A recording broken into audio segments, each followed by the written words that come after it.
그 세 번째 문제는 좀 워밍업이고요. 네 번째 문제가 정말 어 제가 지금까지 이번 세미나에서 다뤘던 주제 중에 제일 어려운 걸 다룰 예정이라서 세 번째 문제는 이제 그걸 위한 빌드업이라고 좀 해놓겠습니다. 네, 미리 예고를 드릴게요. 세 번째 문제를 한번 잘 이해를 해보세요. 네. 네, 제가 이번 겨울 세미나를 통틀어서 가장 어려운 주제를 준비를 해왔기 때문에 좀 기대를 하셔도 될 것 같아요. 예, 기대해 주세요.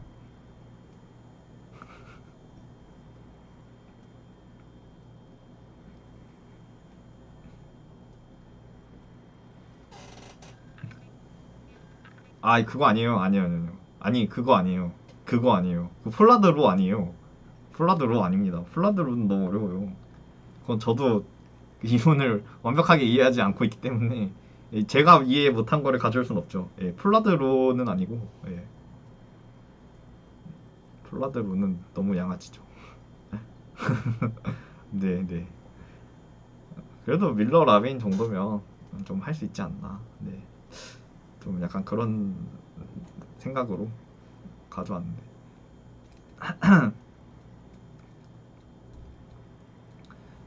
네, 뭐 아무튼 문제 다 읽어보신 것 같으니까 뭐 문제 설명을 좀 해드릴게요.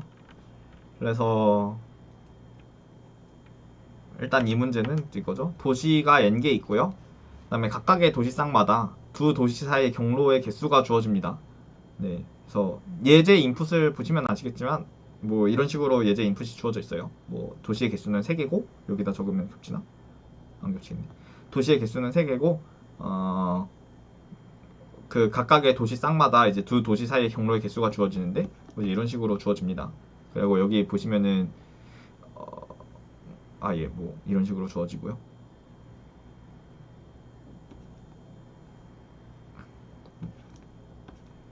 뭐 아무튼 뭐 제가 예제를 그리진 않았지만 뭐 예제가 정확히 이건 아니지만 뭐 아무튼 이런 식으로 주어집니다. i에서 j로 가는 방법은 뭐 각각 얼마다라고 하는 요 숫자들이 주어지고요.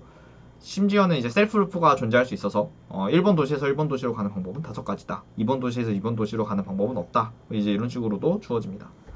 그래서 도시의 수가 이제 각 도시 쌍마다 두 도시 사이의 경로의 개수가 주어지는데 우리가 할 건 뭐냐면 그 각각의 도시 쌍에 대해서 정확히 2번 만에 이동할 수 있는 경우의 수를 구하는 거예요.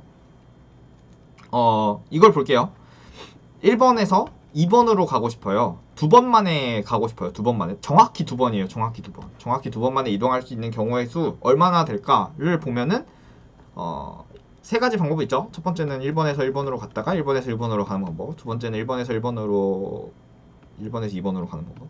1번에서 2번으로 갔다가 2번에서 2번으로 가는 방법. 세 번째는 1번에서 3번으로 갔다가 3번에서 2번으로 가는 방법. 이렇게 세 가지 경우가 있는데 두 번째 경우는 불가능하죠. 2번에서 2번으로 가는 길이 없기 때문에 불가능하고 첫 번째 경우는 1번에서 1번으로 갈 수 있지만 1번에서 2번으로 갈 수가 없기 때문에 얘도 불가능하고요. 이것 때문에 안 되죠. 세 번째 경우는 여기까지 가는 게 세 가지. 그 다음에 3에서 2로 가는 게 2가지 있기 때문에 세 가지가 아니고 2가지네. 네. 1번에서 3번으로 가는 방법이 2가지, 3번에서 2번으로 가는 방법이 2가지 이렇게 있기 때문에 네 가지 방법이 있다. 네, 이렇게 이해를 해주시면 될 것 같고요. 네. 그래서 이렇게 경우의 수를 다 구하고 싶은데 이 경우의 수를 구하는 게 정확히 문제가 아니고요. 친구가 숙제를 대신 해줬죠. 그렇기 때문에 경우의 수들이 미리 다 적혀 있어요. 예상되는 경우의 수가 다 적혀 있습니다. 그래서 뭐 1번에서 1번으로 가는 방법은 몇 가지일 거야. 뭐 이렇게 예상되는 경우의 수들이 다 적혀 있어요. 모든 IJ 쌍마다, 모든 도시 쌍마다 경우의 수가 적혀 있고요. 이 경우의 수가 이제 실제 맞는 답인지 아닌지 그것을 검증하는 문제입니다. 문제는 여기까지가 문제고요. 이 문제의 답을 누군가 써놨어요. 이 문제의 답이 맞는지 아닌지 검증하는 문제가 되겠습니다. 네. 그래서 문제의 이해가 혹시 뭐 좀 제가 모든 걸 압축해서 얘기했기 때문에 문제의 이해가 잘 안 될 수도 있는데 문제 이해가 안 되시는 분들은 말씀을 좀 해주시고요. 좀 문제 간략화된 그러니까 문제와 완전 동치인 문제를 이제 뒤에서 계속 설명을 해드릴 거기 때문에 약간 문제가 절반쯤 이해가 되신 분들은 이제 뒤에 있는 설명을 들으시면서 이해를 하시면 될 것 같아요. 그러니까 모든 도식상에 대해서 정확히 두 번만에 이동할 수 있는 경우의 수를 구하는 게 우리의 목표인데, 그걸 우리가 처음부터 구하는 게 아니고 누군가 이제 구해줬습니다. 대신 우리 대신에 누군가 구해줬는데 얘가 실제로 맞는 답인지 아닌지 검증을 하는 문제가 되겠습니다. 예, 그렇고요. 문제에서 요구하는 것을 한번 나타내 볼게요. 뭐 아시는 분들은 아시겠지만 문제에서 요구하는 것은 IJ쌍에 대한 정보가 주어졌을 때, IJ쌍에 대한 정보들이 이렇게 주어졌을 때 정확히 두 번 만에 갈 수 있는 그런 경로를 찾는 거죠. 그러면 I에서 J로 간다고 해볼게요. I에서 J로 간다고 치면은 원래 이제 I에서 J로 갈 수 있는 방법을 우리가 모르잖아요. 두 번 만에 갈 수 있는 방법을 모르기 때문에 모든 K에 대해서 I에서 K로 갔다가 K에서 J로 가는 방법을 생각을 해봐야 돼요. 그러면은 얘를 어떻게 구해야 되냐?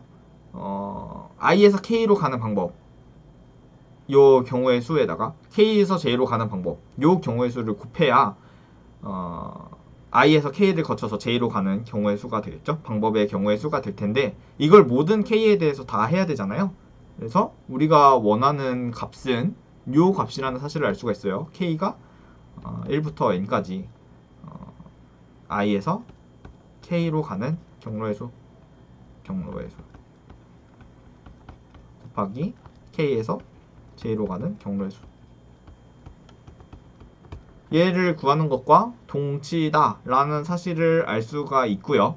네, 그러면은 이것들을 이제 모든 IJ에 대해서 구해야 되는데 그것이 뭐랑 똑같느냐 라고 생각을 해보면, 처음에 주어진 그 IJ 쌍들, 요 쌍들이 주어지죠. 쌍들에 대한 정보가 n제곱짜리 표로 주어지는데, 요 행렬을 우리가 A라고 해봅시다. 그러면 우리의 목표는 뭐냐? A 제곱을 구하는 게 목표죠. A 곱하기 A를 구하는 게 목표입니다. 이거 자세히 보시면은 이제 행렬 제곱하는 그러한 폼과 똑같이 생겼죠. 그러니까 새로운 행렬 B를 구하는데 A의 IK 곱하기 A의 KJ, 얘를 1부터 n까지, 이거를 모든 IJ에 대해서 구하는 거니까, 이렇게 구하는 거니까 이거 자세히 보시면은 A 행렬을 두 번 곱한 것과 요 A' 행렬이 똑같다는 사실을 알 수가 있습니다. 네, 그래서 이 문제는 정확히 얘기하면 행렬 A가 주어졌을 때 A 제곱, 행렬 A 제곱을 구하는 문제가 되겠고요. A 제곱을 구하는 게 문제인데 아무것도 없는 상태에서 A 제곱을 구하는 게 아니고 누군가 구해줬죠. 누군가 B라는 행렬을 구해줬는데 요 B가 실제로 A 제곱과 비교를 했을 때 같은지 아닌지를 비교하는 문제가 되겠습니다. 네, 그래서 다시 정리하면 행렬 A와 B가 입력으로 주어집니다. 이때 A 제곱이 B와 같은지 아닌지 물어보는 문제가 되겠죠. 네, 문제 이해가 다 되셨으리라고 생각을 하고요. 일단 행렬 제곱이라는, 행렬 곱셈이라는 그런 관점에서 시간 목적도를 생각을 해볼게요.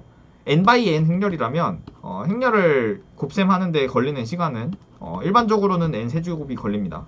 네, 이거는 뭐 굳이 설명을 하자면은 뭐 각각 원소마다 n번의 연산을 해야 되죠. 이렇게 n번의 연산을 해서 더해야 되기 때문에 전체 n제곱의 n제곱계의 원소가 있고 각각의 원소마다 n번의 연산이 필요하기 때문에 전체 n 세제곱이 걸린다 라고 얘기를 할 수가 있고요. 이것보다 사실 조금 더 빠른 알고리즘들이 있는데, 그 이제 스트라센의 알고리즘 같은 이제 행렬 곱셈을 하는데 그 분할 정보기의 아이디어를 이용해서 행렬 곱셈을 하게 해주는 이제 그런 알고리즘들도 몇 개 있지만 지금 n으로 주어진 범위가, 수의 범위가 1000이잖아요. 여전히 이것을 해결하기에는 부족합니다. 네. 그래서 그 단순히 행렬 곱셈을 하는 알고리즘을 가지고 이 문제를 해결하기는 어렵고요. 그래서 주목해야 될 점은 이제 우리가 답을 구하는 게 목표가 아니죠. 사실은 A 제곱을 알고 싶기는 한데 이 A 제곱을 구하는 게 목표는 아니에요. 우리 실제로 우리가 가지는 목표는 B가 주어졌을 때 얘가 A 제곱이랑 같은지 아닌지 검증하기만 하면 됩니다. 같다면 같다, 다르면 다르다 라고 얘기를 할 수가 있으면 돼요. 도대체 뭐가 다른 거지? 라고 생각이 들 수도 있지만 그렇습니다. 네. 일단 그걸 이해하는 게 첫 번째 목표예요. A 제곱을 구할 필요는 없고 원래 있던 B가 A 제곱과 같은지 아닌지만 알 수가 있으면 됩니다. 여기까지 이해가 되셨으면 다음으로 넘어가도록 할게요. 그래서 문제를 다시 써보면은 n/n 행렬 a와 b가 주어졌을 때 a 제곱이 b랑 같은지 아닌지 검증을 하는 문제라고 말씀을 드릴 수가 있어요.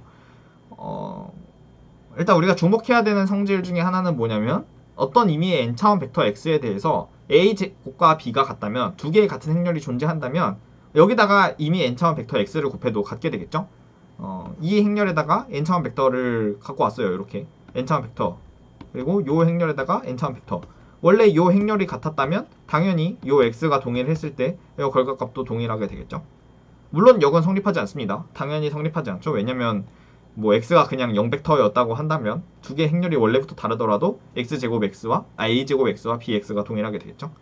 네, 뭐 수학적으로 굳이 엄밀하게 증명하진 않을게요. 어쨌든 행렬 두 개에 대해서 n차원 벡터 x를 곱했을 때 원래 행렬이 같다면 이것도 결과값도 당연히 같아지게 됩니다.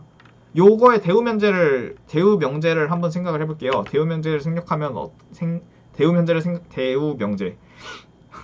명제를 생각하면 어떻게 되냐면 만약에 어떤 벡터 x에 대해서 a제곱 x가 bx와 다르다면 원래 행렬 a제곱과 b가 달랐다라고 말씀을 드릴 수가 있습니다. 대우 명제죠. 모든 x에 대해서 그러니까 모든 n차원 벡터 x에 대해서 x제곱이 a제곱이 b와 동일했다면 a제곱 x는 bx와 동일한데 얘 대우 명제를 생각해보면 이제 어떤 벡터 x가 존재해서 a제곱 x가 bx와 다르다면 a제곱은 b와 다르다 라고 이제 말씀을 드릴 수가 있겠네요. 네, 그렇죠.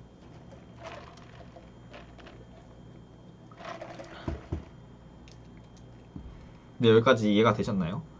그러니까 우리는 어떤 벡터 x를 찾았는데 요 어떤 벡터 x가 a제곱 x, bx를 계산해 봤을 때 요 값과 요 값이 동일하지 않다면 서로 다르다면 a제곱이 b와 다르다는 사실을 알 수가 있는 거예요. 맞나요? a의 제곱과 b가 다르다는 사실을 알기 위해서 우리가 어떤 벡터 x를 찾는 그러한 과정을 생각을 해볼 수가 있습니다.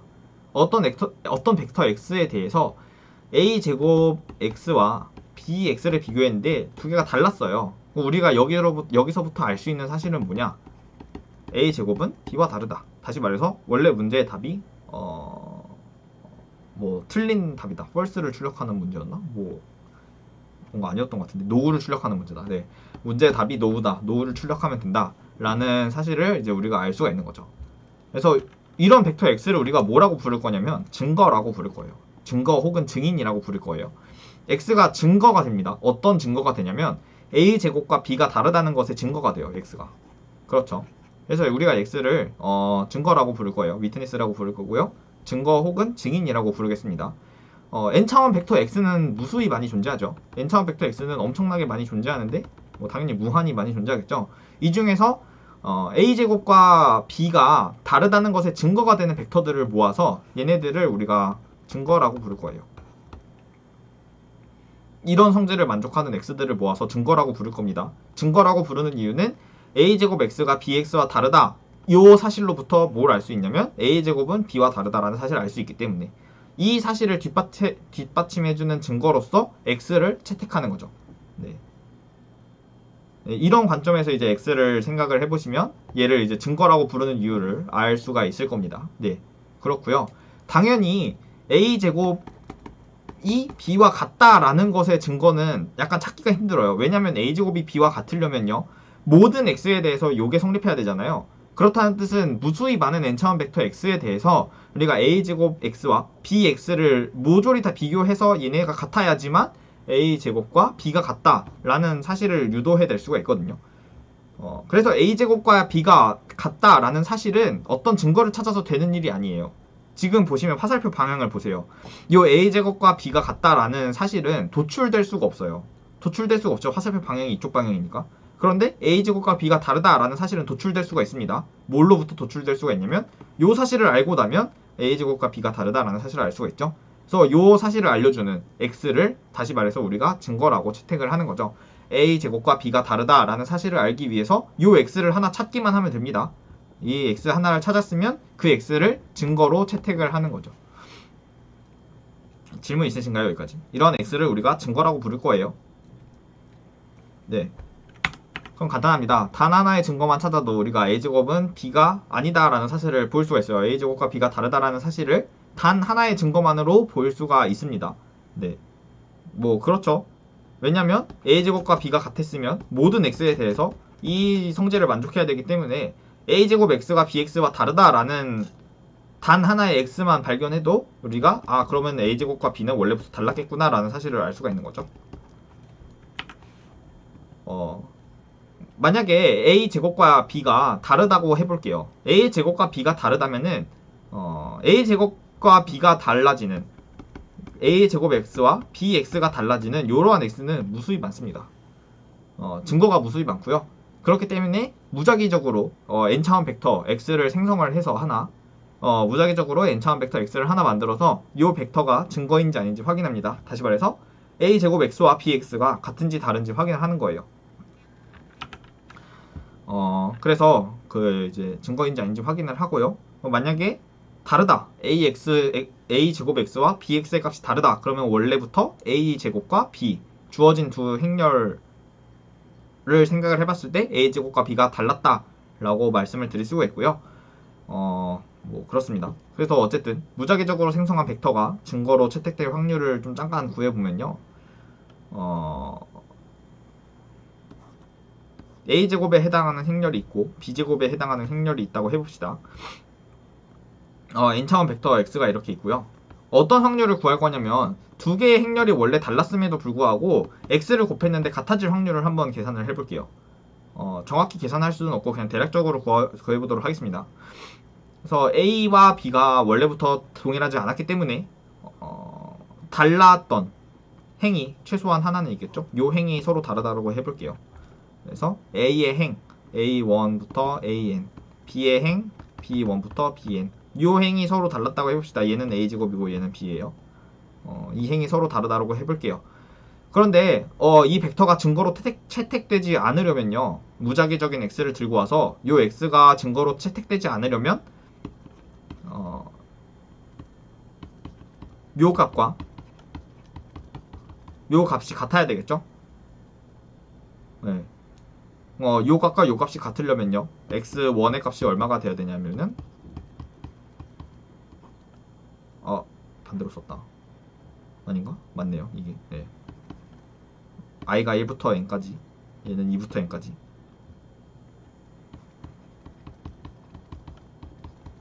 네, 요 값과 동일해야 되겠죠? x1의 값이. 네, 이건 뭐 그냥 수학이니까 그냥 대충 봐주시면 될 것 같고요. x1이 상식적으로 생각해 봤을 때 이것과 동일해질 확률이 얼마나 될까요? 그 무수히 많은 수 중에서 하나를 골라야 이제 x1이랑 똑같아지는 건데. 네. 그래서 이 확률은 아주 작다라고 우리가 말씀을 드릴 수가 있습니다. 이 x1이 이것과 같을 확률은 아주 작아요. 네, 증거로 채택되지 않으려면 원래 a제곱과 b가 달랐는데 어떠한 x를 곱해서 그 x가 이제 a제곱 x와 bx가 서로 같게 만들어 주려면 이 성질을 만족해야 돼요. 이 성질을 만족해야 되는데 ai와 bi는 미리 정해진 값이고요. 이제 xi는 뭐 우리가 무작위적으로 고른 값이죠. 그렇기 때문에 무작위적으로 고른 요 x1이 요 값과 동일해진다는 상황은 우리가 좀 상식적으로 생각을 해봤을 때 약간 무작위적으로 골라도 말이 좀 안 된다라고 좀 생각을 해볼 수가 있겠죠. 그래서 뭐 100번 양보해서 우리가 무작위적으로 생성을 할 적에 벡터의 각각의 원소를 1부터 k까지의 값 중 아무거나 하나로 골랐다고 해봅시다. 그래도 이제 x1이 정확히 완벽하게 우리가 원하는 하나의 값을 가지기 위해서는 k의 확률을 뚫어야 돼요. 이 중에서 무조건 하나의 값만 가능하잖아요. 어쨌든 간에 모든 값이 불가능할 수도 있지만 어쨌든 가능하다면 이 중에 하나의 값만이 가능하기 때문에 모든 원소를 1부터 k 중에 하나로 골랐다라고 한다면 x1이 원하는 값을 가질 확률은 k분의 1이 되고 따라서 무작위적으로 생성한 벡터가 증거로서 채택되지 않을 확률은 k분의 1보다 작게 됩니다. 무조건 작아요. 그래서 원래부터 a제곱과 b가 달랐으면 증거로 채택된 확률은 k분의 k-1보다는 크다. 무조건 말씀을 드릴 수가 있습니다. 우리가 벡터를 생성할 때 1부터 k의 원소 중에 하나를 골랐다면.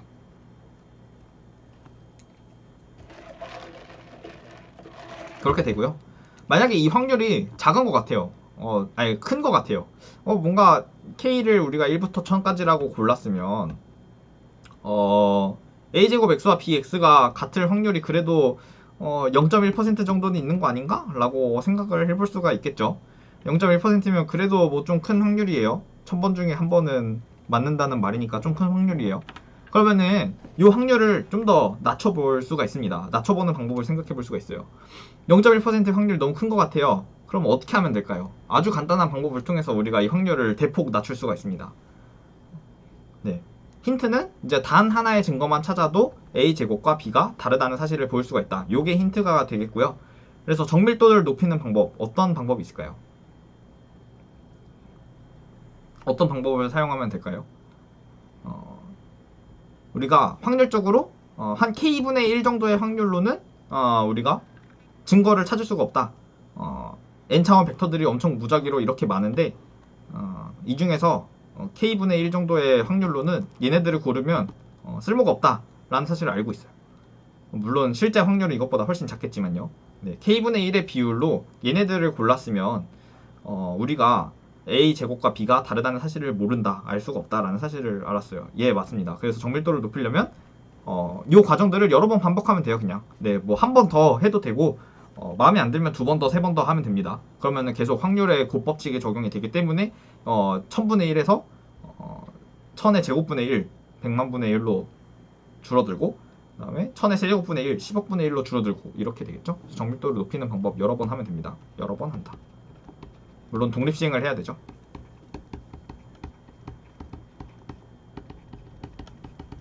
그래서 여러 번 하면 됩니다. 그래서 시간 목적도를 한번 계산을 해볼게요.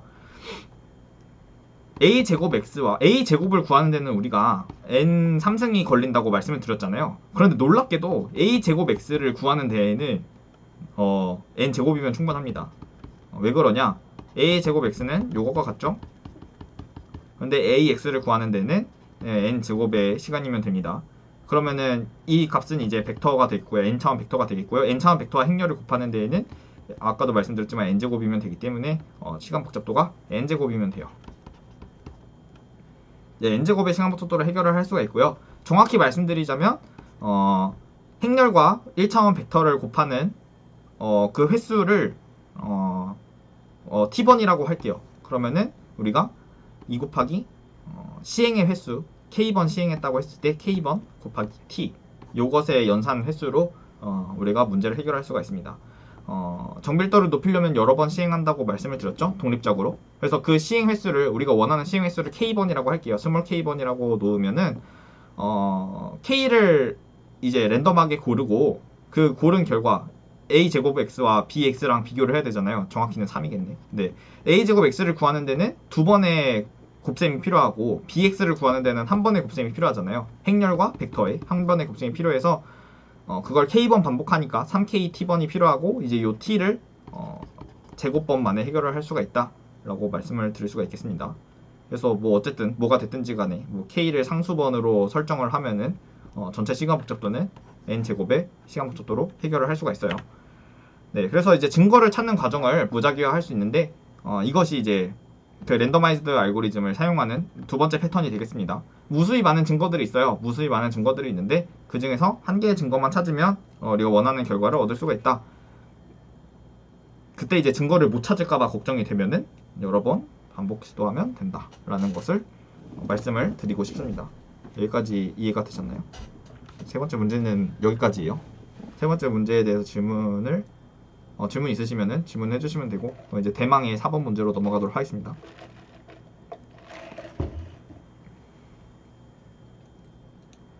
이거를 네, 맞아요. 몬테카를로 메소드라고 생각을 하셔도 되겠습니다. 네, 맞아요. 왜냐면은 아무리 여러 번 해도 그래요? 이게 알고리즘의 이름이 있어요? 그렇구나. 몰랐네요. 감사합니다. 네, 이런 알고리즘의 이름이 이렇대요. 감사해요. 네. 알고리즘 이름이 있는 줄은 몰랐네. 네.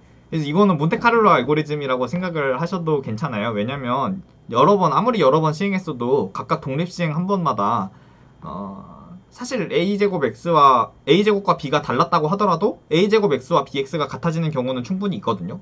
뭐 당장 x가 0벡터면 a제곱 x와 bx가 달라지지 않게, 즉 같게 되겠죠. 그러면 우리가 x를 증거로서 채택을 할 수가 없고, 따라서 이제 x를 증거로서 채택할 수 없는 경우가 그래도 존재합니다. 그래서 엄청 낮은 확률로 우리가 실제로는 다르지만 같다라고 판정을 해버릴 수가 있겠죠.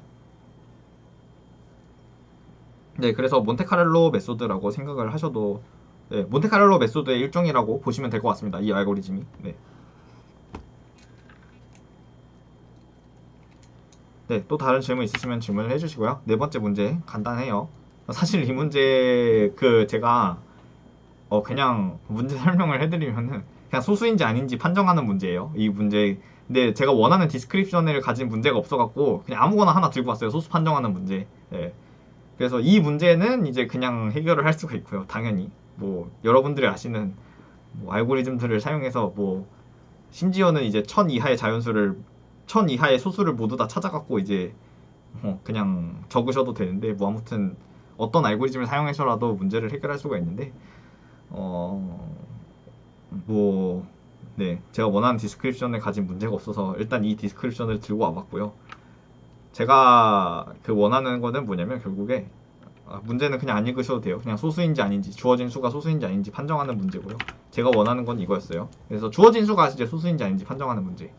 사실 이 문제를 가진 이런 디스크립션을 가진 문제를 갖고 오고 싶었는데, 좀 n 범위가 큰 문제가 없어갖고 그냥 아무거나 하나 들고 왔습니다. 네. 그래서 저건 출석 문제가 아님에 유의를 하시고요. 뭐 아무튼 주어진 수가 소수인지 아닌지 판별하는 문제. 이 문제를 한번 생각해 볼게요. 이 문제를 푸는 알고리즘 알고 계신가요? 네. 이 문제를 푸는 알고리즘. 주어진 수가 소수인지 아닌지 어떻게 판별하죠? n이 주어졌어요. 요 n이 주어진 수가 소수인지 아닌지 알고 싶어요. 어떻게 하면 되죠?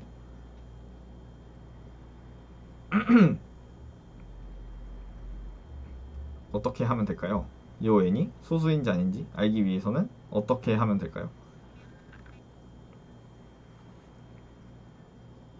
네, 작은 소수로 나눠봐요. 네, 그쵸? 뭐 그렇게 하셔도 되고요. 작은 소수는 어떻게 알죠? 네, 아무것도 모르는 상태에서는 작은 소수가 뭔지 모르죠. 혹시 실시간으로 이게 안 보이고 계시면은 유튜브 저기 밑에 실시간이라는 글자 보이시나요? 그 옆에 이제 빨간색으로 불이 들어와야 되거든요. 네.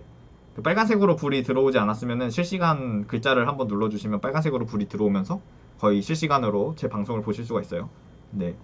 그래서 에라토스테네스의 체, 네, 그것도 이제 소수인지 아닌지 판별하는 문제인데요. 에라토스테네스의 체는 정확히 말씀드리면 얘는 주어진 범위 안에서 모든 소수를 찾는 알고리즘입니다.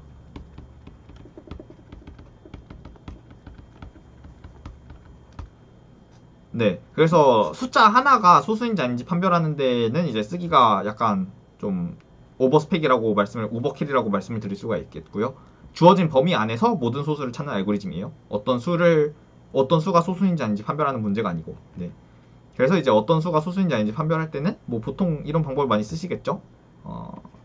그냥 간단히 적어보면 i가 2부터 i가 n 제곱보다 i 제곱이 n보다 작아질 때까지 그냥 n을 i로 나눠보는 거죠.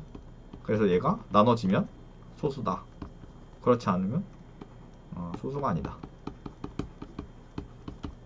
반대네. 뭐라는 거야? 얘는 소수가 아니다.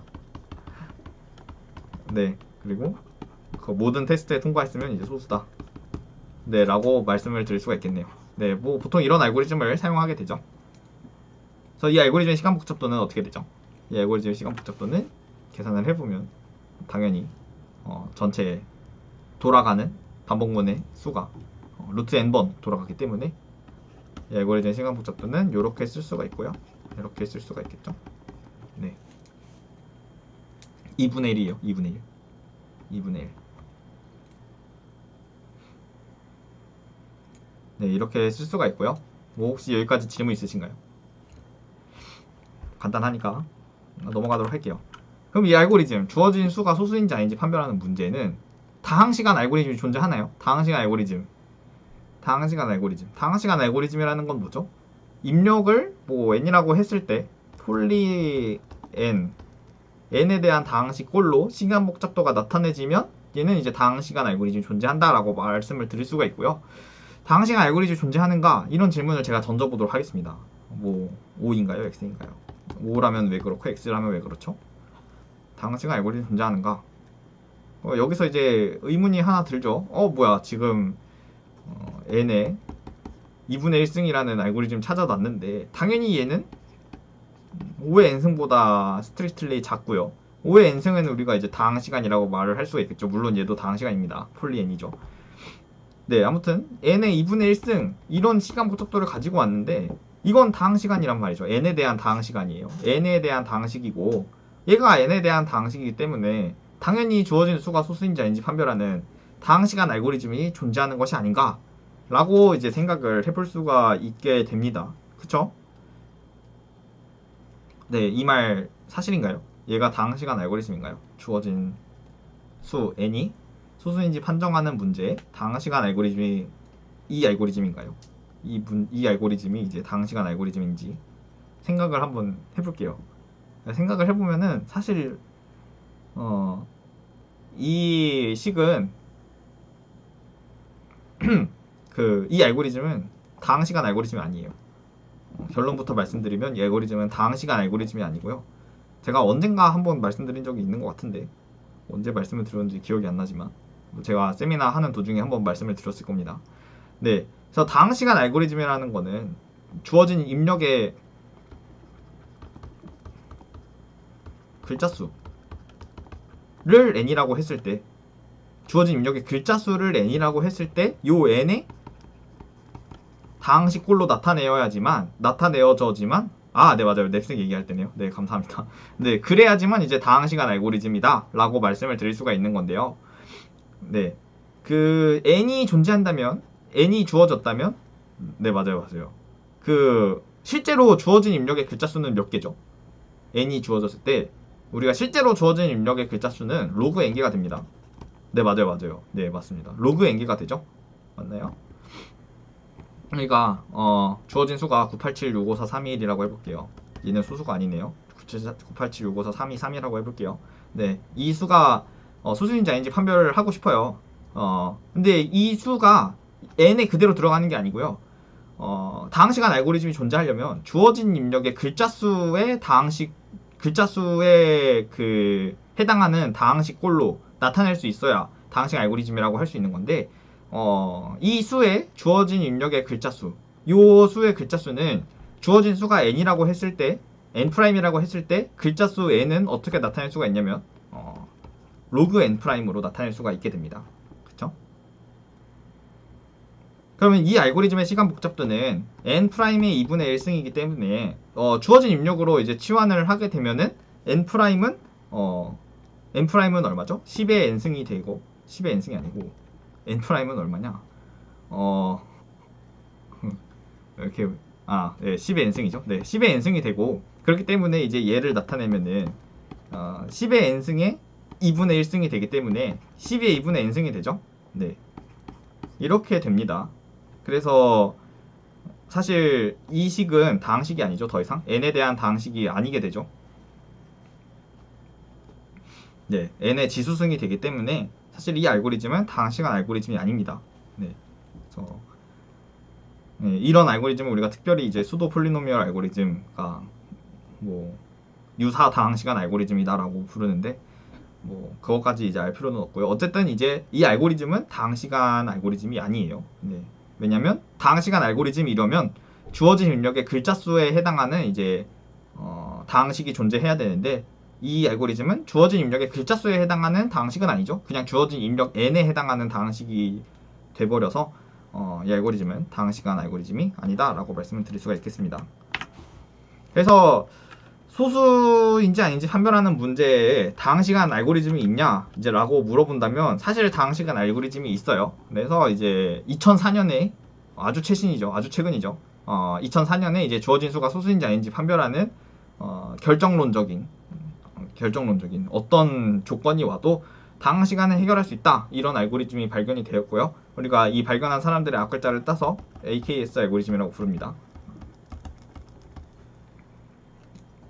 네, 그래서 주어진 수가 소수인지 아닌지 판별하는 문제는 당 시간에 해결할 수가 있고요. 그 알고리즘을 AKS 알고리즘이라고 부르는데, 사실 이 알고리즘 전에요, 랜더마이즈드 알고리즘, 그러니까 확률적으로 난수를 이용해서 해결을 할 수 있는 그런 알고리즘이 나왔었어요. 1980년에 이제 미하일 라빈이라는 사람이 확률적 알고리즘, 주어진 수가 소수인지 아닌지 당 시간에 판별할 수 있는 확률적 알고리즘을 발표를 하게 됩니다. 1980년에요. 엄청 그 사이가 크죠. 그 2004년에 발표한 이 알고리즘은 뭐냐? 확률적 알고리즘이 아니고 그냥 무조건 확률에 기대지 않아도 항상 해결할 수 있는 알고리즘이다 라고 말씀을 드릴 수가 있겠네요. 오늘 제가 이제 준비한 거는 이 두 번째 알고리즘에 대해서 준비를 해봤고요. 이제 이 알고리즘은 우리가 밀러 라빈 소수 판정법이라고 부르는 문제입니다. 네. 이 라빈이라는 이름이 상당히 익숙하실 텐데, 얘는 이제 그 라빈카프 알고리즘을 발명한 이 라빈에 해당하는 또 사람이에요. 그래서 이 사람이 상당히 많은 컴퓨터 과학 알고리즘 쪽에 많은 그 기여를 했다는 사실을 짚고 넘어가도록 하겠습니다.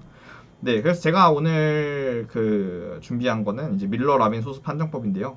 이 알고리즘 상당히 어렵지만 그래도 그렇게 이해하기 난해한 알고리즘까지는 아니에요. 그래서 오늘 제가 최대한 좀 쉽게 이해하실 수 있게 좀 간략화된 버전을 들고 왔으니까 끝까지 좀 같이 참여를 해주시면 좋을 것 같고요. 오늘 제 마지막 세미나 마지막 주제로 밀러 라빈 소수 판정법을 들고 왔는데 재밌게 봐주시면 되겠습니다. 이거 하기에 앞서서 이제 좀 그 정수론적인 지식이 약간 필요할 수도 있는데요. 별거는 아니고 그냥 이거 합동식 기호 처음 보신 분이 계시다면 제가 이거 설명을 좀 하고 넘어가도록 하겠습니다. 우리가 이 합동식 기호를 쓸 때 이런 식으로 쓰게 되는데요. 혹시 이거 못 보신 분이, 처음 보시는 분이 계시다면 이 의미를 설명을 하도록 할게요. 그래서 A랑 B가 법 C에 대해서 같다라는 것은 아주 간단합니다. A와 B가 C로 나눈 나머지가 동일하다라는 뜻이에요. 예. 그렇게 쓰기 귀찮아서 이제 수학자들이 이런 아주 복잡한 무시무시해 보이는 기호를 이용해서 그걸 정의를 한 거죠. 네. 간략화된 예시를 한번 볼게요. 3으로 나눈 나머지가 1인 수들을 생각을 해볼게요. 어떤 수가 그렇죠? 1. 일단 1도 3으로 나눈 나머지가 1입니다. 4, 7. 이런 애들은 3으로 나눈 나머지가 1로 동일을 하게 되죠. 10, 13 이런 애들이요.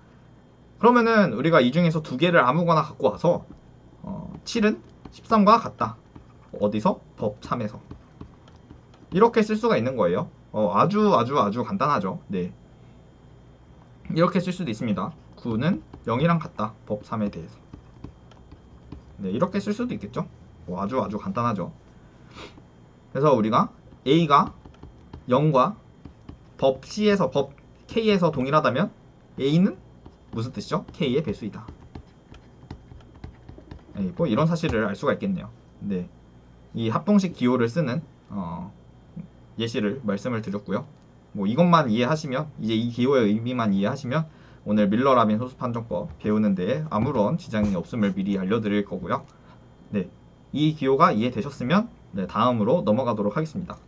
네, 이해 안 되신 분이 계시다면 알려주세요. 질문을 해주시면 제가 또 설명을 해드리도록 하겠습니다. 예, 그렇고요. 그래서 처음부터 간단히 차근차근 살펴보도록 할게요. 일단 홀수인 소수 소수 판정 문제가 있잖아요. 소수 판정 문제에서 만약 입력으로 주어진 수가 짝수였어요. 2였으면 소수죠. 2를 제외한 나머지 짝수는 소수가 아닙니다. 당연하죠. 네, 2로 나눠지기 때문에. 그래서 일단 입력으로 주어진 수가 홀수라고 가정을 해도 되고요. 그래서 홀수인 수에 대해서만 우리가 소수 판정을 한다라고 가정을 하도록 하겠습니다. 짝수인 수라면 2가 아닐 때는 다 합성수다라고 판정을 하면 되니까요. 그래서 처음으로 이제 두 개의 보조 정리를 제가 보여드릴 건데, 보조 정리 두 개. 보조 정리 두 개를 예? 거짓말이요? 뭐가 거짓말이죠? 저 거짓말이 뭐에 대한 거짓말이지? 아, 오늘 간단하다는 거에 대한 거짓말인가? 네, 간단하지 않아요. 죄송합니다. 제가 거짓말을 좀 했어요. 네, 뭐 아무튼.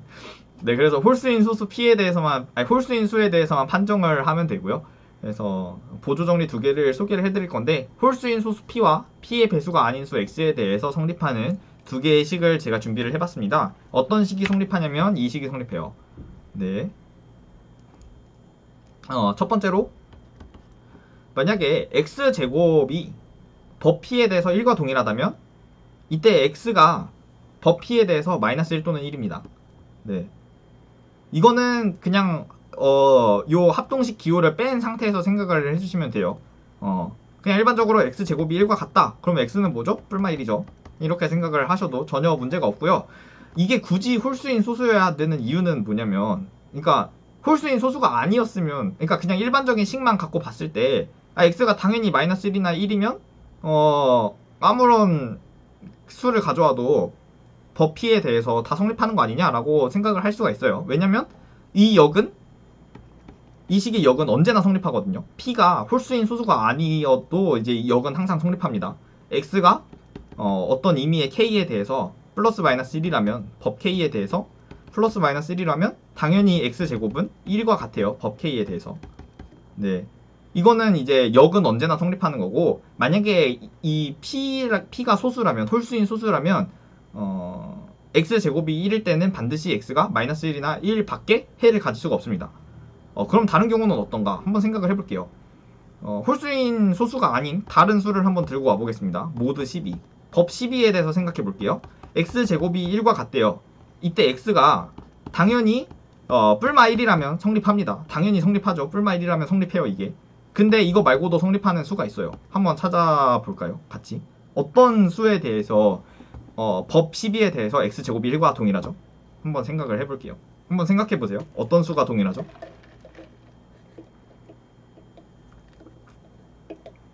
답을 알려주세요. 답을 찾으셨으면 답을 알려주시면 제가 더 적어드릴게요.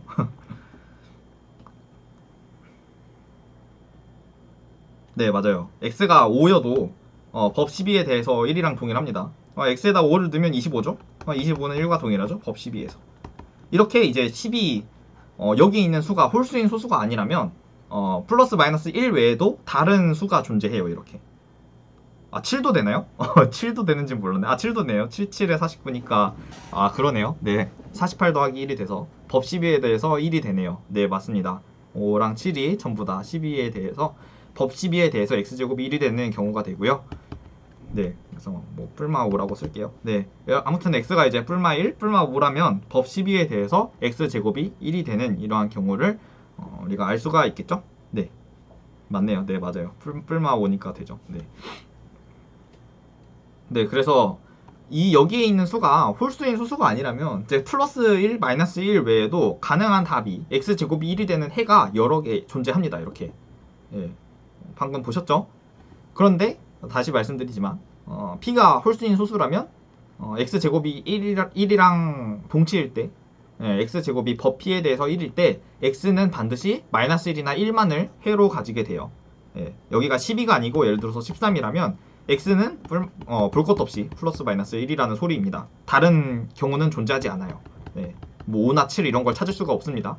다른 경우가 존재하지 않는다. 이거를 미리 말씀을 드릴 거고요. 뭐 증명은 간단한데 그냥 생략을 하도록 하겠습니다. 혹시 관심이 있으신 분들은 나중에 찾아보세요. 증명은 간단해요. 그 다음에 두 번째, 얘는 이제 페르마의 작은 정리라고 부르는 페르마의 큰 정리는 그거죠. 그 여백이 부족해서 못 적겠다. 그게 이제 페르마의 큰 정리고요. 페르마의 작은 정리, 줄여서 이제 FLT라고 부르죠. FLT라고 부르는 그것을 가져왔는데요. 홀수인 소수 P와 P의 배수가 아닌 수 X에 대해서 다음을 만족합니다. 이 식이 만족이 되고요. 증명은 1번에 비해서는 그렇게 복잡하진 않은데, 그렇게 간단하진 않은데, 뭐 여전히 복잡하진 않아요. 뭐 어쨌든 증명은 다 생략을 할게요. 다시 써드리면은 홀수인 소수 P에 대해서 어떠한 X를 가져와도 물론 P의 배수가 아니어야 됩니다. 왜냐면 X가 P의 배수가 돼버리면 X를 여러 번 곱했을 때 P의 배수니까 1이 아니고 0이 되겠죠. 그래서 P의 배수가 아닌 어떤 X를 들고 오면 X에 P-1승을 했을 때 법 P에 대해서 1과 동일하다. 이 사실을 알 수가 있습니다. 네, 증명을 할 수가 있고요. 간단하게는 아니고 뭐 아무튼 증명을 할 수가 있습니다. 그렇게 복잡하진 않아요. 네, 그래서 이렇게 두 식이 성립이 되고요. 요 사실로부터 다음 사실을 증명을 해볼게요. 그래서 어떤 수 우리가 p를 판정을 하기로 했죠. 그런데 우리가 이 p가 홀수예요. 왜냐면 짝수인 수는 입력으로 주어지지 않아요. 짝수면은 금방 판정을 할 수가 있기 때문에. 그래서 요 홀수인 p를 이런 꼴로 나타내 볼게요. 이런 꼴로 나타내는 거 쉽죠? 2의 s승 곱하기 d 더하기 1 꼴로 나타내 보도록 합시다. 주어진 수가 27이었다. 그러면은 2 곱하기 13 더하기 1 이렇게 쓰면 되고요. 주어진 수가 41이었다. 그러면 2의 3승 곱하기 5 더하기 1 이렇게 쓰면 됩니다. 그래서 d는 홀수, s는 뭐 그냥 계속 나눌 수 있을 때까지, 그 다음에 플러스 1 이런 꼴로 나타낼 수가 있겠죠. 네, 여기까지 이해는 되셨을 것이라고 믿고요. 그래서 만약에 p가 소수라면 p보다 작은 임의의 수 a에 대해서 다음 중 하나가 성립합니다. 어떤 게 성립하냐면 이 둘 중에 하나가 성립해요. 제가 이거는 증명을 간단하게 하도록 하겠습니다. p가 소수이기 때문에 일단 페르마의 자분 정리에 의해서 이게 성립해요. a에 2의 st 플러스 1 얘가 p죠. 마이너스 1이 모듈러 p에 대해서 1입니다. 그러면은 얘를 다시 써보면 a에 2의 s승 곱하기 d 얘가 버 p에 대해서 1과 동일하죠. 네, 여기까지는 됐을 거라고 생각이 되고요. 그러면은 이제 우리가 뭐 s가 처음에 0이었다면 당연히 a의 d승은 1과 같겠죠? 버 p에 대해서. 그러면 s가 0이 아닌 경우를 생각해 볼게요. 그러면 s가 0이 아닌 경우를 생각해 본다면요. a의 2 곱하기 s-1승 곱하기 d 얘의 제곱이 1과 동일한 이런 상태인 거죠. 그러면 첫 번째 보조 정리 기억나시나요? x제곱이 버 p에 대해서 1과 동일하다면 x는 뿔마 1이다. 버 p에 대해서. 네, 이거 기억하시죠? 그래서 요것으로부터 우리가 a의 2의 s-1승 곱하기 d가 버 p에 대해서 플러스 마이너스 1이라는 사실을 알 수가 있어요. 선을 4개를 꺼버렸는데, 예. 플러스 마이너스 1이라는 사실을 알 수가 있죠. 만약에 마이너스 1이었으면 요 성질이 성립하고요. 플러스 1이었으면 계속 우리가 2의 s-1이 s-1이 이제 1보다 커질 때까지 계속 반복하면 됩니다. 그래서 얘가 플러스 1이었으면 또 얘 제곱근을 생각해 보는 거예요. 그러면은 당연히 a의 2의 s-2승 곱하기 d가 뿔마 1이 되겠죠. 마이너스 1이었으면 얘가 성립하니까 그냥 그만두면 돼요. 그렇지 않으면 이제 또 이렇게 되고, 마이너스 1이었으면 두 번째 성질이 성립하니까 또 그만두면 되고, 플러스 1이었으면은 또 얘 제곱근을 생각해서 계속 반복하면 되겠죠. 그러다가 이제 나눠지지 않는 때가 있으면, 제곱근이 아닌 때가 있으면 그제서야 이제 이게 성립한다는 사실을 우리가 알 수가 있게 됩니다. 네, 그래서 이제 앞서서 봤던 두 개의 보조 정리만으로 이제 두 가지 성질 중에 하나가 반드시 성립한다는 사실을 알 수가 있고요. 다시 말씀드리면 p가 소수일 때, 홀수인 소수일 때 p보다 작은 임의의 수 a에 대해서 이 둘 중에 하나가 성립한다고 생각을 하시면 되겠습니다. 그래서 이 식은 어떤 r이 하나만 있어도 돼요. s 이상 0 이상 s 미만인 수 하나만 0, 1, 2, s-1 이 중에서 단 하나에 대해서만 요 식이 만족하면 됩니다. 예. 그 이유는 이제 여기서부터 알 수가 있는 거죠. 그래서 요 명제의 대우 명제를 한번 생각을 해볼게요. 이 명제의 대우를 한번 생각해보면 홀수인 p가 소수라면 p보다 작은 임의의 수 a에 대해서 이 중에 하나가 성립합니다. 그러면 요 중에 하나가 성립하지 않는다면, 다시 말해서 요 모든 것이 성립하지 않는다면 p는 절대로 소수가 될 수 없다가 대우 명제가 되겠죠. 그래서 p보다 작은 임의의 수 a에 대해서 두 개가 모두, 제가 아까 보여드렸던 두 가지 성질이 모두 성립하지 않으면 p가 소수가 아니다. 그렇게 쓸 수가 있기 때문에 요 두 개의 성질을 모두 다 만족하지 않으면, 그러니까 다시 말해서 이것들이 모두 다 성립한다면, 얘도 성립하고 얘도 성립한다면 p가 소수가 아니다 라는 사실을 알 수가 있어요. 맞나요? 네.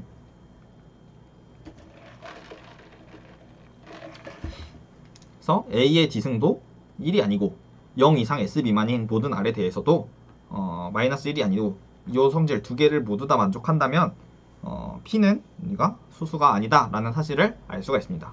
왜냐? 소수라면 이 중에 무조건 하나는 만족해야 되니까. 그러니까 A, D가 1승, A의 D승 1이든지 A의 2의 R승 곱하기 D가 마이너스 1이든지 이 둘 중에 하나는 만족을 해야 되기 때문에 이 모든 것을 만족하지 않는다면 P가 소수가 아니다 라는 사실을 알 수가 있겠죠. 아까 했던 거랑 비슷합니다. 그래서 우리가 뭘 알 수 있냐면 어떤 A에 대해서요 이 모든 것이 만족하지 않는다면 증거로서 쓸 수 있어요. 어떤 증거? P가 소수가 아니라는 증거.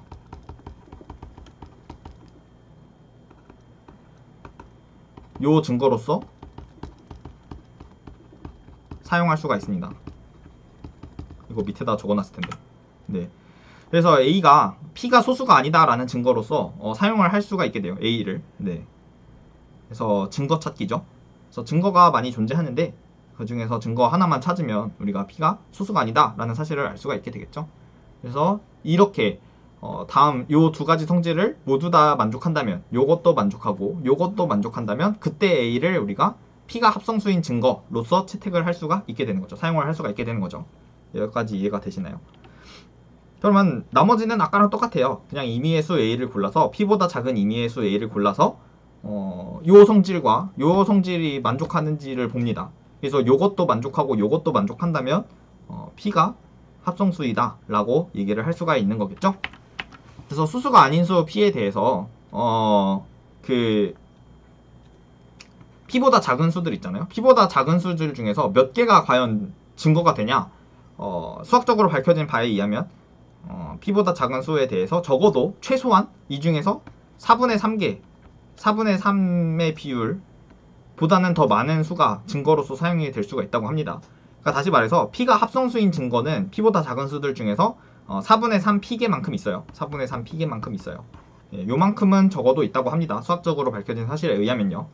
예, 그러면 다음과 같은 질문에 한번 대답을 해볼게요. 소수인 수를 어떤 수가 소수예요? 기수가 소수가 아니다 라고 판정할 확률이 얼마나 될까요? 예, 소수인 수가 있는데 소수가 아니다 라고 판정이 될 확률은 얼마죠?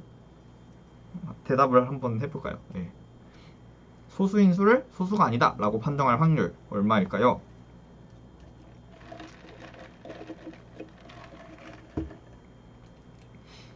다시 밀러-라빈 알고리즘을 설명을 해드리면 판정하고자 하는 P 이거를 이렇게 나타낸 다음에 임의의 수를 고르고 임의의 수를 고르고 요것들이 성립한다면 P는 소수가 아닙니다. 그러니까 다시 말해서 요 A를 P가 소수가 아니다라는 증거로서 사용을 할 수가 있게 되죠. 그러니까 A를 찾았으면 이러한 A를 찾았으면 P가 소수가 아니다라는 사실을 알 수가 있게 됩니다. 그러면 소수인 수를 소수가 아니다라고 판정할 확률은 얼마가 될까요? 네, 좀 트리키한 질문이었는데 소수가 아니다라고 판정을 하려면 그러한 증거를 찾아야 돼요. 그런데 소수인 수는 그러한 증거가 없죠. 네, 맞아요. 그래서 소수인 수를 소수가 아니다라고 판정할 확률은 0입니다. 그래서 반드시 소수인 수는 소수다라고 판정을 하게 돼요. 그렇다면 소수가 아닌 수를 소수라고 판정할 확률은 얼마일까요? 소수가 아닌 수가 있을 때 걔를 소수라고 판정할 확률은 얼마가 될까요? 네, 그러면 이때는 이제 답이 최대 4분의 1이다 라고 말씀을 드릴 수가 있겠네요. 최대 0.25다 라고 말을 할 수가 있겠죠. 이거 너무 큰 확률 아닌가요? 수수가 아닌 수를 소수라고 판정할 확률 4분의 1이면 너무 큰데, 그러면 이때 어떻게 해결해야 되죠? 4분의 1 너무 크잖아요. 네. 어떻게 하면 될까요? 이것을 좀 더 잘 하려면 4분의 1보다 더 적은 확률로 틀릴 수가 있죠. 네, 맞아요. 그래서 정밀도를 높이려면 우리가 원하는 만큼 여러 번 반복한다. K번 반복한다라고 해볼게요. 여러 번 반복한다. 네, 그러면은 이때 여러 번 반복하면 이제 우리가 소수가 아닌 수를 소수라고 판정할 확률을 네, 여기까지 낮출 수가 있게 되겠죠. 4분의 K승 분의 1 아니 4의 K승 분의 1 네, 이렇게 쓸 수가 있겠네요. 그래서 K를 뭐 예를 들어서 10번 시도했다 그러면은 2의 20승 분의 1의 확률로 소수가 아닌 수를 소수라고 판정을 하게 되는 거죠. 20번 시도했다 그러면 2의 40승 분의 1의 확률로 소수가 아닌 수를 소수라고 판정을 하게 됩니다. 네, 그래서 원하는 만큼 우리가 원하는 정밀도를 가질 만큼 계속 반복을 하면 되겠습니다. 네, 그래서 이때 시간 복잡도는요 앞에 있는 모든 요 과정들을 해야 되잖아요. 요 0 이상 S 미만인 모든 R에 대해서 해야 되는데, 일단 요 가지수가 로그 P개가 되겠고요. 로그 N개가 되겠고요. 주어진 수가 N이라고 한다면 로그 N개가 되겠고요.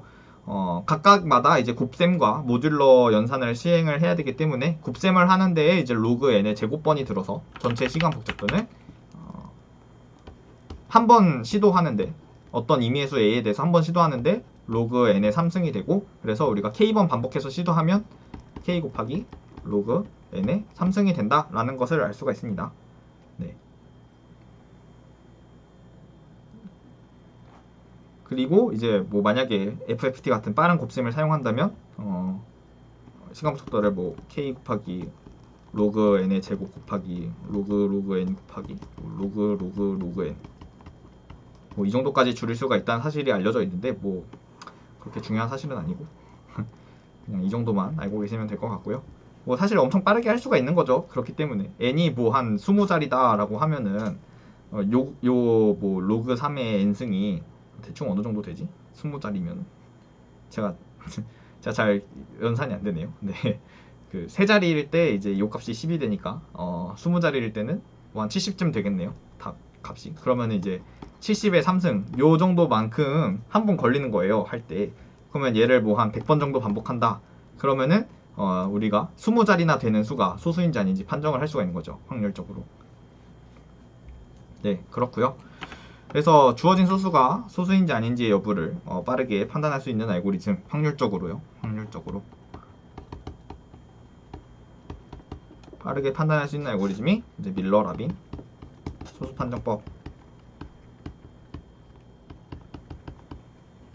이다 라고 이제 말씀을 드릴 수가 있겠습니다. 네. 그리고 또 그 약간의 그 이제 좀 추가 정보를 알려드리자면 그 2의 64승, 다시 말해서 이제 unsigned long int죠. 2의 64승보다 더 작은 수에 한해서는 특정한 A만 검사를 하면 우리가 정확하게 그 소수가 아닌 수를 소수라고 판정할 확률을 0으로 만들 수 있다는 사실이 알려져 있어요. 그래서 이 특정한 A의 집합을 뭐 2, 3, 5, 7 해서 뭐 이 정확한 그 집합은 이제 위키피디아 같은 데 잘 정리가 되어 있는데, 뭐 아무튼 2의 64승보다 더 작은 수에 한해서는 이제 요 A들을 사용하면, 앞에서부터 작은 소수들을 사용하면 우리가 무조건 소수가 아닌 수를 소수라고 판정할 확률을 0으로, 다시 말해서 합성수는 무조건 합성수가 나온다 라는 사실을 알 수가 있습니다. 네, 그 사실이 알려져 있어요. 그래서 실제로 이제 PS에 문제를 푸실 때 이 소수 판정법을 사용하시는 경우에는 좀 더 뭐 그냥 잘 하고 싶으시면은 미리 정해진 요 A 집합에 대해서만 검사를 해주시면 될 것 같습니다. 임의의 수 A를 고르지 말고 그냥 이 A를 고르시면 될 것 같아요. 뭐 어쨌든 뭐 더 큰 수들에 대해서는 뭐 이 2의 64승을 넘어가는 수들에 대해서는 뭐 확률적으로 처리를 해야 되기 때문에 그 중에서 4분의 1이 우리가 증거로서 채택을 할 수가 있고요. 그러니까 4분의 3을 증거로서 채택할 수가 있고요. 따라서 소수가 아닌 수를 소수로 판정할 확률은 4분의 1 정도가 있다는 사실을 알아두셨으면 되겠습니다. 좋을 것 같아요. 그래서 K번 시도하는 이유는 이제 이 확률을 줄이기 위해서 K번 시도하는 거죠.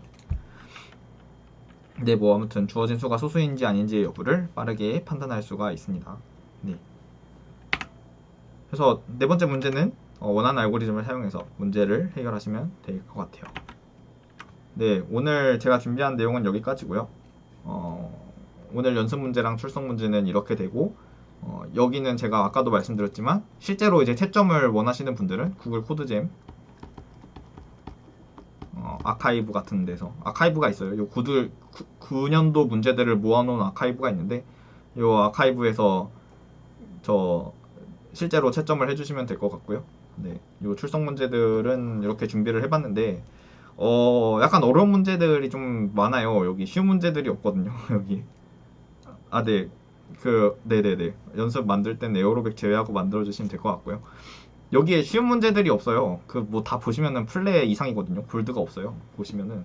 그러니까 좀, 그리고 얘는 이제 그 수업 세미나에선 다루진 않았는데, 그냥 재밌는 문제여서 갖고 와봤습니다. 네. 그래서 얘네 둘은 이제 그냥 여러 개의 많은 정답 중에서 하나를 해보면 되는 그런 문제고, 얘네 셋이지. 그 다음에 얘는 이제 그 빠르게 행렬 곱셈을 검증할 수 있는 방법을 이용하는 거고요. 근데 그것만 이용해서는 안 되고 막 세그먼트 트리니 뭐니 이런 것들도 같이 사용을 해야 되는 좀 어려운 문제고요. 얘는 이제 제가 마지막에 설명드렸던 밀러 라빈 알고리즘을 사용하는 문제고요. 그래서 다들 뭐 이렇게 만만하지 않은 문제들의 라인업인데 뭐 이번 주 출석을 꼭 하셔야 되는 분들이 계실 것으로 알고 있어서 뭐 모르는 부분이 있으면 언제든지 슬랙에다가 질문을 주시면 될 것 같아요. 네, 오늘 제가 준비한 거는 진짜로 여기까지고요. 뭐 혹시 다른 질문 사항 있으면은 질문해 주세요 지금. 네. 네. 뭐 오늘 세미나는 여기까지 하도록 하겠고요. 뭐 지금까지 뭐 들어주신 분들, 실시간으로 들어주신 분들 감사드리고요. 아, 맞아. 그거. 네. PS판에 확률 알고리즘이 안 나온 이유는 사실 그거죠. 정답이 무수히 많기 때문에 그냥 알려드릴게요. 정답이 무수히 많기 때문에 확률적 알고리즘, 그러니까 인텐디드 솔루션, 그러니까 우리가 원하는 솔루션은 확률적 알고리즘이라고 한다고 하더라도 인텐디드 솔루션 말고 그냥 일반적인 휴리스틱을 통해서 문제를 해결할 수가 있기 때문에 뭐 확률적 알고리즘을 문제로 내기가 좀 까다롭죠. 설령 그 휴리스틱을 막는 방법들이 여러 개 있는데, 그러니까 인풋의 수를 조정하면 제가 아까 말씀드렸잖아요. 여기서 아이씨, 엄청 뒤로 가야 되네. 네, 여기에서 보면은 이제 결정적인 알고리즘의 경우에는 공격자가 존재할 때 공격자의 공격을 받을 수 있다라고 말씀을 드렸지만 모든 휴리스틱을 다 생각할 수가 없어요. 휴리스틱을 막을 수 있는 인풋이 존재한다고 하더라도 뭐 사실 휴리스틱이 여러 가지 존재할 수가 있잖아요. 그래서 모든 휴리스틱을 막을 수 있는 방법이 존재하지 않기 때문에 사실 PS에 있어서, 그러니까 문제 푸는 경기에 있어서 사실 그런 의도하지 않은 휴리스틱들이 정답으로 통과되는 상황은 별로 바람직하지 않죠. 그래서 네, 확률적 알고리즘이 점점 나오지 않는 그런 추세라고 알 수가 있습니다. 알고리즘이 확률적 알고리즘으로, 네, 그쵸. 그럴 가능성이 있는 거죠. 네, 맞아요. 데이터 만들기 어려운 거죠. 네, 그럴 가능성이 있어요. 사실 제가 알기로 몰라요. 정의가 뭔지는 모르겠는데 그 연습 문제에 있는 문제 중에서 막 아이고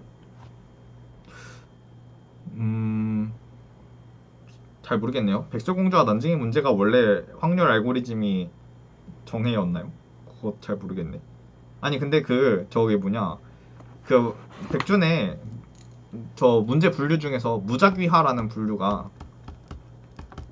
네, 무작위화라는 분류가 이제 확률적 제가 오늘 말씀드렸던 확률적 알고리즘에 대한 문제들인데 요 분류에서 보니까 원래 정의가 확률적 알고리즘이 아니라고 제가 알고 있었던 문제들도 몇 개 있더라고요. 네.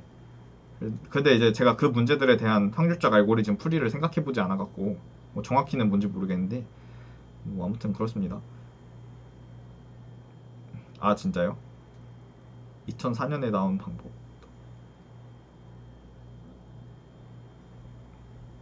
아, 네, 그쵸, 네, 네, 네, 이거, 네, 그러니까 정의가 뭔지 모르겠는데 아무튼 이거 결정론적인 알고리즘이 있고요. 아, 그렇구나. 아, 네, 그러네요. 모스 알고리즘, 네, 그걸 하면 되겠네요. 2004년에 나온 이 알고리즘은 예, 이거는 AKS 알고리즘이라고 검색해 보시면 나올 거예요. 네.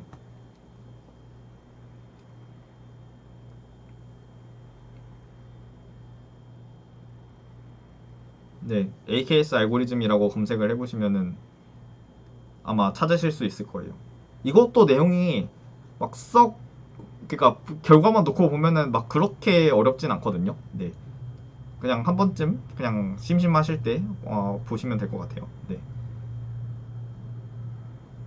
그래서 소수인지 아닌지 판별하는 문제는 P에 속한다. 다음 시간 해결할 수 있다. 아주 중요한 세기의 발견이죠. 2004년에 발견이 되었습니다. 뭐 다른 질문 있으신가요? 한 20분 정도까지 제가 질문을 받을게요.